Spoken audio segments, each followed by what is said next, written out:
যতন খুলুঙ্কার সবাইকে নমস্কার। আজকে আমাদের ওবিসি কল্যাণ দপ্তরের উদ্যোগে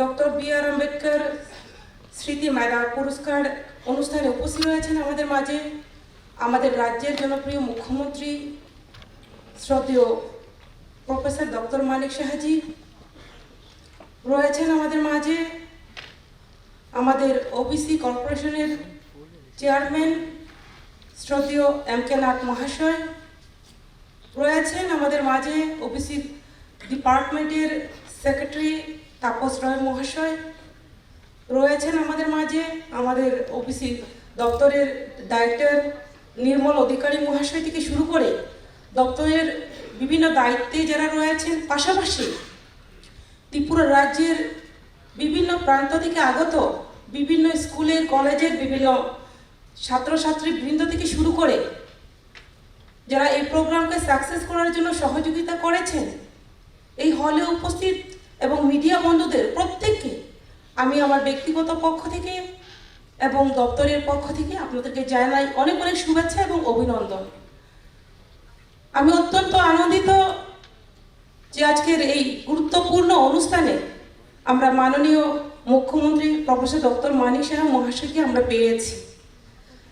আপনারা অবগত রয়েছেন যে প্রতি বছরে আমরা চেষ্টা চালিয়ে যাই যে আমাদের ওবিসি কল্যাণ দপ্তরের উদ্যোগে যারা মেধাবী ছাত্রছাত্রীরা রয়েছেন তাদেরকে বিভিন্নভাবে উৎসাহিত করা, পাশাপাশি ওবিসি কল্যাণের ওবিসি সম্প্রদায়ভুক্ত যারা রয়েছেন তাদের কিভাবে আরো ইকোনমি গ্রো করা যায়, কিভাবে তাদেরকে আরো জীবন মান উন্নয়ন করা যায়, সেই লক্ষ্যমাত্রাকে নিয়ে আমাদের বর্তমান সরকার কাজ করছে। আপনারা জানেন ইতিমধ্যে আমাদের হাপানিয়াস্থিত পলিটেকনিক ওমেন্স কলেজের প্রাঙ্গণে আমরা একটা ছাত্রাবাস নির্মাণ করছি। একটাই লক্ষ্য যে আমাদের ওবিসির ছাত্রীরা যাতে করে অসুবিধায় না পড়ে, তাদেরকে যাতে দূর দূরান্ত থেকে পড়াশোনার জন্য আসে তাদের যাতে সুবিধা হয়, সেই হোস্টেলে থেকে যাতে পড়াশোনা ভালোভাবে করতে পারে, সেই লক্ষ্যমাত্রাকে সামনে রেখে আমাদের কেন্দ্র সরকারের সহযোগিতায় এবং আমাদের মাননীয় মুখ্যমন্ত্রীর সহযোগিতায় আমরা সেই 200 বেড বিশিষ্ট আমরা ছাত্রাবাস নির্মাণ করছি। তার পাশাপাশি আপনারা অবগত আছেন আমরা আরও উত্তর ত্রিপুরা জেলা এবং ধলাই জেলাতে 4টি আমরা ছাত্রছাত্রী বয়েজ এবং গার্লস হোস্টেল আমরা নির্মাণ অতি শীঘ্রই আমরা শুরু করব।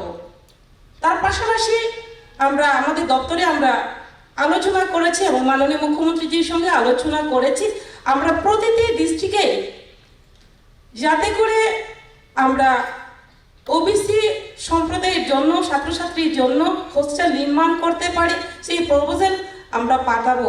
আমাদের মাননীয় মুখ্যমন্ত্রীজি আমাদেরকে নির্দেশ দিয়েছেন, কেননা আমরা চাই সবকা সাথ সবকা বিকাশ করতে। সেই মূল মন্ত্রকে সামনে রেখে আমরা চাই জাতি জনজাতি সমস্ত অংশের মানুষ যাতে আমরা এগিয়ে যেতে পারি, তার জন্য সেই লক্ষ্যমাত্রাকে নিয়ে আমাদের সরকার কাজ করছে। পাশাপাশি আমি বলতে চাইবো বিশেষ করে স্কলারশিপের বিষয়ে, তো আমাদের ছেলেমেয়েরা যারা ওবিসি ছাত্রছাত্রীরা আছেন, তো বিভিন্ন সময় তারা পড়াশোনার ক্ষেত্রে সেমিস্টারের ক্ষেত্রে স্কলারশিপের অনেক প্রয়োজন হয়। সেই ক্ষেত্রে আমরা প্রথম ধাপে আমরা কেন্দ্র থেকে আমরা 7 কোটি টাকা পেয়েছি। সেই 7 কোটি টাকা আমাদের যে সিস্টেম রয়েছে, প্রসেস রয়েছে, সেই প্রসেসে আমরা সেগুলো দিয়েছি। তো নেক্সট আমাদের আরও কিছু টাকার প্রয়োজন ছিল, তো সেটা আমরা সেন্ট্রাল গভর্নমেন্টের কাছে যোগাযোগ আমরা করেছি। পরবর্তী সময়ে আমাদের রাজ্যের জনপ্রিয় মুখ্যমন্ত্রী প্রফেসর ডক্টর মানিক সাহাজির নেতৃত্বে উনি সেন্ট্রাল ইউনিয়ন মিনিস্টারের সঙ্গে কথা বলেছেন এবং উনার সুবাদে আমরা ইউনিয়ন মিনিস্টারের সঙ্গে দেখা করতে পেরেছি এবং দেখা করার পরে আমাদের রিসেন্টলি আমাদের 33 crore আমাদেরকে দিয়েছেন স্কলারশিপের জন্য। সেটা ইদানিং ইমিডিয়েটলি সেগুলো যাদের বাকি রয়েছে তারা সেগুলো পেয়ে যাবে। তো তার জন্য আমি ধন্যবাদ দিতে চাই আমাদের রাজ্যের মুখ্যমন্ত্রী প্রফেসর ডক্টর মানিক সাহাজির জন্য এবং আপনাদের বলবো একটা ওনার জন্য জোরদার হাততালি।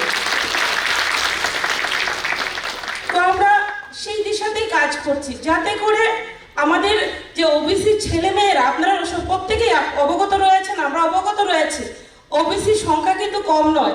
এবং আমরা লক্ষ্য করতে পেরেছি যে মেধাবী তালিকায় কিন্তু প্রথম থেকে 10-এর মধ্যে কিন্তু আমাদের ওবিসি ছাত্রছাত্রীরা, যেমন ক্লাস 12 হোক, মাধ্যমিক হোক, সেখানে ভালো মেধার পরিচয় দিয়েছে। তো তার জন্য আমরা চেষ্টা চালিয়ে যাচ্ছি কিভাবে সহযোগিতা করা যায়। তো আজকের এই সুন্দর দিনে আপনাদেরকে প্রত্যেকে সফলতা আপনারা যে পেয়েছেন, তার জন্য আপনাদেরকে অনেক অনেক ধন্যবাদ জানিয়ে আগামী দিনে আপনারা আরও এগিয়ে যান। সকলেই মিলে আমরা যাতে করে সমাজের, নিজের ওবিসি সম্প্রদায়ের পাশাপাশি আমরা রাজ্যের যাতে আরও রাজ্যকে এগিয়ে নিয়ে যেতে পারে আপনাদের মাধ্যমে, সেই কামনা রেখে সংক্ষিপ্ত আলোচনা এখানে শেষ করলাম। সবাইকে নমস্কার। জয় হিন্দ, জয় ভারত, জয় ত্রিপুরা।